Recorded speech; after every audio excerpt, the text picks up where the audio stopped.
నా పేరు సోరు సాంబయ్య, అంబేద్కర్ వ్యవస్థాపక అధ్యక్షుడు.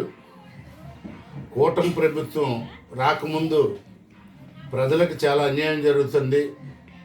చీఫ్ లిక్కరు జగన్ అమ్మిస్తున్నాడు, దానివల్ల ఆరోగ్యాలు పోతున్నాయి.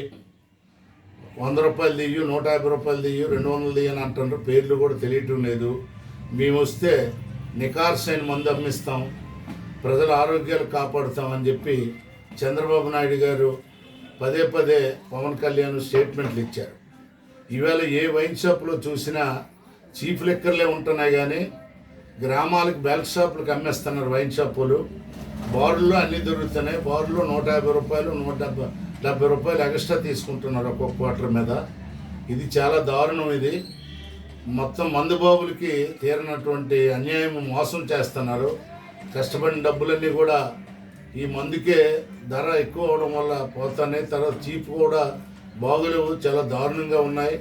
దానివల్ల గతంలో ఎంతోమంది చనిపోయారు, హార్ట్ అటాక్లు వచ్చి, పెరాలసిస్ వచ్చి.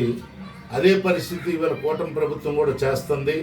ఇమ్మీడియట్గా వైన్ షాపులు, బెల్ట్ షాపులు ప్రతి గ్రామంలోనూ కూడా కిరాణా కొట్టులాగా, బడ్డీ కొట్లు ఉన్నట్టుగా మందు ఏర్లై పారుతుంది.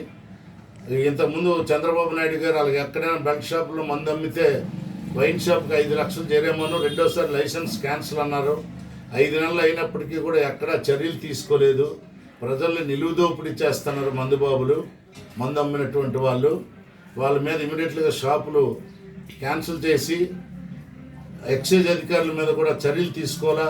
కమిషనర్ దగ్గర నుండి ఎక్సైజ్ కానిస్టేబుల్ వరకు కూడా ఎవరూ పనిచేయట్లేదు. ఎక్కడ న్యాయం ప్రజలకు జరిగేటట్టుగా వాళ్ళు ఎక్కడ చర్యలు తీసుకోలేదు. కాబట్టి ఈ ఎక్సైజ్ డిపార్ట్మెంట్ని కూడా క్యాన్సిల్ చేసి లోకల్ పోలీస్కి అప్పచెప్పాలా, లేకపోతే ప్రత్యేకించి ఒక డిపార్ట్మెంట్ ఏదైనా విజిలెన్స్ ఎవరన్నా పెట్టి ఈ చర్యలు తీసుకుని ప్రజలకి సక్రమంగా మందులు అమ్మేటట్టుగా ప్రభుత్వం వెంటనే చర్యలు తీసుకోవాలని మేము డిమాండ్ చేస్తున్నాం.